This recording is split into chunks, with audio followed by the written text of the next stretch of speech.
الحمد لله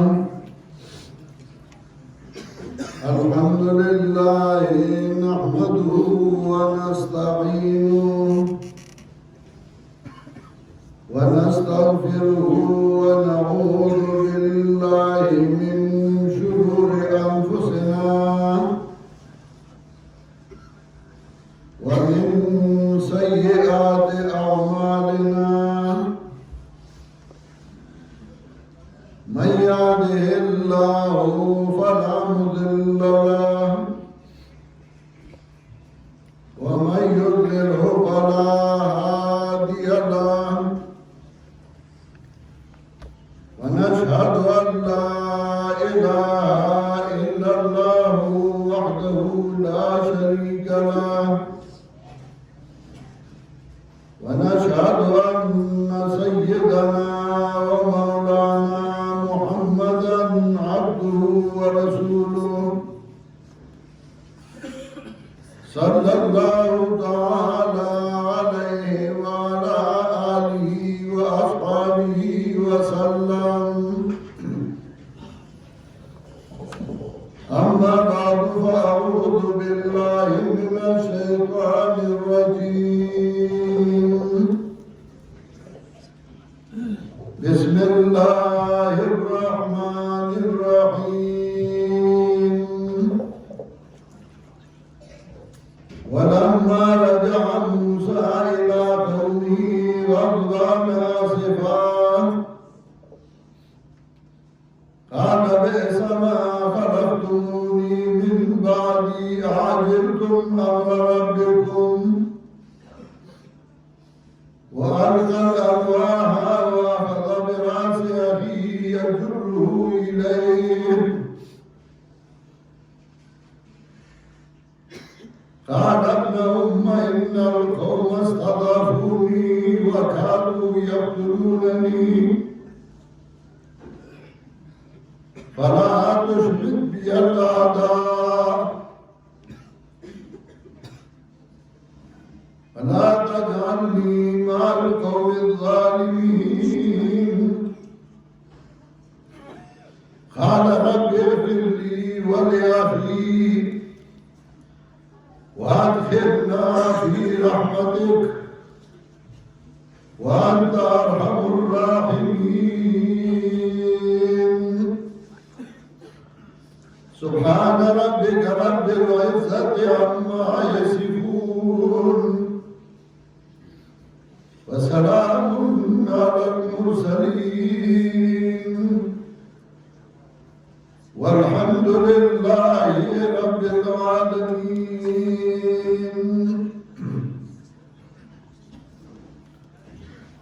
محترم حاضرین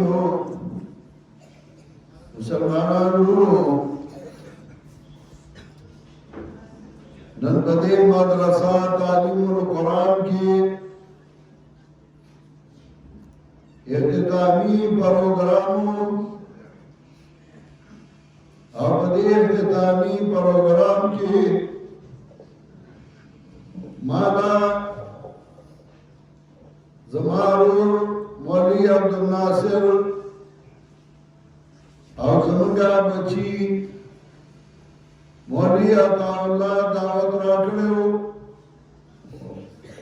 ومانی داخل عذر پیش کرے ہو چې مصروفیات زیاد دي او دا ټیم هم بند دی.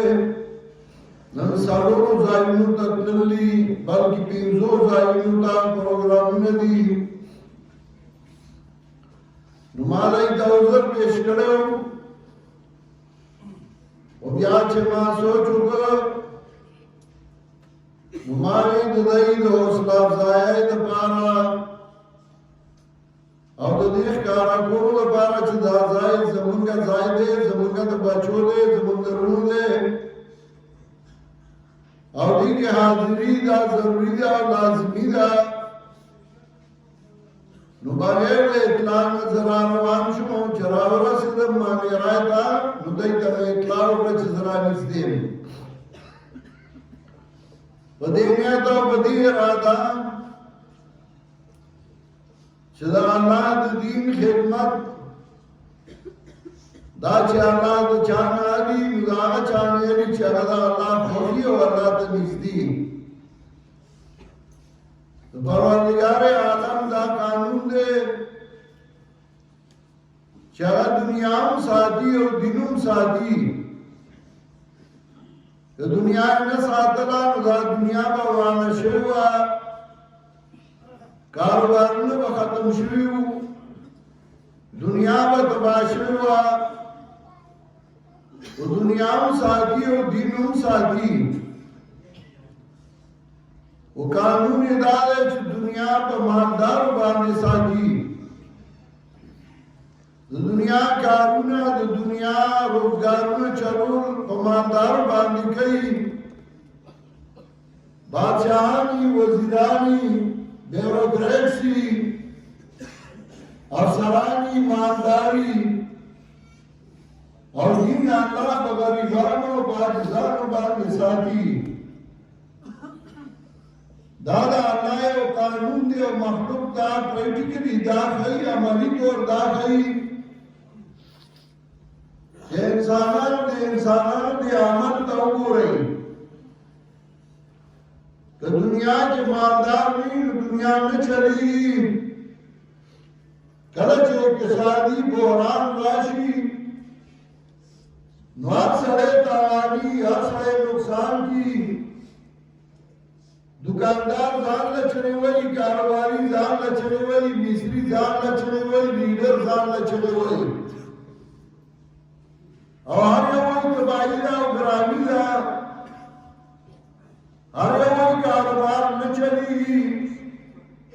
هر یو پریشان دی او دین الله په غریبانو ساتي دا دنیا ته ښایي چې دا دین ساتل ورستا کار نه دی ځان ته ګوته ونه نیسي دین ساتل دا زما کار دی او زه ساتم پتا مې احسان دی او پتا مې مهرباني ده چې پتا یې وساتم ستا په ما څه لیار نشته احسان نشته ستانه بغیر موږ ساتل شم ما په مارغانو ساتل پورا سلطنتونه مې مسلمانان کړي دي ملا چرګ باندې پورا سلطنت مسلمان کړي ما په سپو باندې دیندار خلک ساتل دي دا سابقا وسپیو او ما په سابقا سوګیداری کړل هغه مې ساتل دي ما په زمیدار باندې ساتلی غریبان انبیاء علیہ السلام صاحب یاسین پیدا کړ او دای مرسته او مرګتیا کې ودرید ځان مرګ کوي او استادان دغه حفاظت وکړ او دغه بچاو وکړ موسی علیہ السلام پیغمبرو نو هغه په رجل مؤمن باندې ساتل او ولادت له د فرعون دربار کې چې وایي اتقتلون رجلا ان يقول ربي الله دا ما ته یو سبق راکړي او تعلیم راکړي چې زما دین ز په خپل باندې ساتم خو چې پتاو ساتم زما شکریا ادا کا او زما مهرباني ومنه او صرف دا نه د دې بدل کې جنت هم درکو نو د یو احسان د پاسه ور باندې بل احسان هم کو جنت الله هم درکو سره دې چې تا ته میجت نشته کته نه نو بل او بل نو بل او بل نو بل نو دا د خدای قانون دی کې نه چې دنیا په دنیادار ساتي او دین په عاجزانو باندې ساتي چې کله په عاجزانو ساتي تاسو ګورئ اکثر مولا عاجزي او چې کله هغه دین ته ملاو تړي خپل ځان خپل نفس او خپل مال قربان کړي د الله نه نو بیا الله ډېر غیرتی دی حدیث کې راځي رسول الله صلی الله علیه وسلم یو صحابي ته وایي انا اغیر منک والله اغیر مني زستان ډیر غیرتی ما الله زمانو ډیر غیرتی دی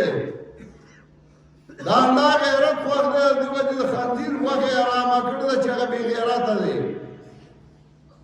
او که د خنزیر غوښه انسان وخوري نو هغه هم بې غیرته شي نو د هغه غوښې څنګه حرامه کړې وه غیرتي او نر د الله خوښ دی نو الله ډېر غیرتي دی او الله وایي چې زما دین ته دې ملا وتړله سړی دی چې اجت مې درته نشته نو بیا غریب وي او د غریبانو دین ساتي خو بیا غریب الله په مال باندې ساتي بیا هغه مال ورکړي دولت ورکړي داسې علما تېر شوي دي چې په کال کې یو ځل به هغوی ځان د زرو سره تله او بیا به هغه زر بادشاه له ورکول چې دا په خپلې خزانه کې جمع کړه داسې علما تېر شوي دي چې هغوی مکه او مدینه کې لوی لوی هوټلې جوړې کړې وې په هغه زمانه کې استولې او په هغې کې به حاجیانو ډوډۍ هم ورکول هغوی به یې ساتلو مو داسې علما تېر شوي دي چې ګورنرانو او بادشاهانو د هغوی نه قرض اخیستی دی دا الله غیرت بیا په یو خپل مقام چې کله راشي نو د ښکته نه یې اوچت کي او یو لوی بالا مقام ورله ورکړي او کله چې د الله غضب او غصه راشي نو بیا هغه انسان چې ډېر لوی سړی د ملک بادشاه وزیر اعظم وي خو بیا په جیل کې هم د هغه ځای نه وي په وطن کې هم ځای نه وي وږېږي د ملکه هغه رب چې هغه کله خپل ذکر کوي نو الله فرمایي وتعز من تشاء وتذل من تشاء وتعز من تشاء وتذل من تشاء بيدك الخير إنك على كل شيء قدير تو عزت ورکے چالا جستا خوشی تو ذلیلہ کے چالا جستا خوشی بيدك الخير إنك على كل شيء قدير ستالاس کے خیر او شر خیر ذکر کا شر بقیاس کا یو دا آزاد ذکر کا یو بل بقیاس کئی ستالاس کے خیر و شر انکا علا کل شئین قدیر تقوار سبحان قدرت والی اللہ چلا غلاس کی اختیارات دی عزت و ذلت کله چاہتا عزت من کئی مخلوق دی نشی ذلیل کولے او چې کله هغه ذلیل کوي نو مخلوق دې نشي عزت من کولی عرض مې دا کو چې دین د غریبانو کارو دې د الله غریبانان خلک تیار کړل او چې کله د دین خدمت یې وکړو نو هغه به مالدار که هغه به دولتمند کړ خو دا الله چې کله تا کې غربت او تا کې عاجزي څومره چې ځان عاجز کړې نو دومره به عزتمند کېږي او څومره چې تکبر او لویي راله دومره سړی ذلیل شي بیا د دې وجې قرآن کریم هم یو سمپل قاعده یو اسانه قاعده وښیده الله فرمایي ان الانسان لربه لکنون وانه على ذلك لشهید یقینا انسان دې رب شنا شکر دې او دې په خپله په دې باندې ګواه دې او کله الله فرمایي چې انسان چې کله ان الانسان ليطغى ان رآه استغنى یقینا انسان سرکش دی کله چې دې ځان بې پروا ویني چې دې وایي زما چاته حاجت نشته یو ځل یو تن سره ما خبرې کولې لوی سړی و د هغې سره سورې خبره وه نو ما ته وی زه شلم زما چاته حاجت نشته نو ما استغفار وی او ما ورته توبه وباسه شل د نیمګړې د نولسې شل یو الله دی کله چې انسان ځان محتاج وګڼي مرګري ته پلار ته زوی ته ورور ته خپل ته دغه عاجزي پیدا شي او کله چې دی وایي زما هېڅ چا ته اجر نشته پیسې شته نوکران شته او مال شته او بنګلې شته بیا دی سرکشه کېږي څومره چې عاجزي راځي دومره الله عزت زیاتوي او څومره چې تکبر او مستي راځي نو الله یې خرابوي خو دا څوک خیر ده دا علما د عاجزان درته دا خبرې کوي دا مدرسې درته دا خبرې کوي دا دیندار خلک درته دا خبرې کوي نو شیطان څه کوي هغه بیا د علماو نه دې لرې کوي دیندارو نه دې لرې کوي نو تا ته به مدرسه بدناموي تا ته به دین بدناموي تا ته به ملا بدناموي د ملاو نه نفرت پیدا کوي او هغې له بیا هغه مختلفې طریقې او اسباب جوړوي پکار دی چې ما هغه وویلې وې خو چونکې وخت کم دی او زما ډېر مجبوري ده زه خو نن تقریر له نه یم راغلی زه دې له راغلی وم ما دی به نن دعوت ماوت کړی نو که دیګونه ډکولي نو باټې هم چلولی شم کار هم کولی شم ورته الله وایي چې نه کار نشته بچه حاضري دې ولګوله دا پوره ده په دې لږ بیان اتفاق کوم خو ما چې کوم آیتونه لوستي د هغې مطلب وایم د موسی علیه السلام په دور کې یو مسله راغله او موسی علیه السلام راغی ورور یې د سره د ګیرې نه ونیوه راښکې هغه ورته وایي د مور زیه دشمن را باندې مه خوشحاله دا د انسان فطرت دی غصه ورځي غصه هم ورځي خوشحالي هم پرې راځي چې غصه راشي بیا دماغ هم هغسې کار نه کوي څنګه به خوشحالی کېږي خو د انسان لوی صفت دا دی چې غصه ورشي او بیا دی ښه شي نو بیا بخښنه ځان له وغواړي هغه ملګري له وغواړي الله دې زموږ ملګري ټول معاف کړي او الله دې ټول له جنتونه ورکړي او الله دې زموږ د ټولو ګناهونه معاف کړي الله دې زموږ نه هغه اعمال څرګند شي زموږ رب یې زموږ نه رضا شي او دا ځای زموږ زوړ ځای دی زموږ زړه مدرسه ده الله دې آباد لري او الله دې دا معمارۍ د امن ځای وګرځوي واخر دعوانا ان الحمد لله رب العالمین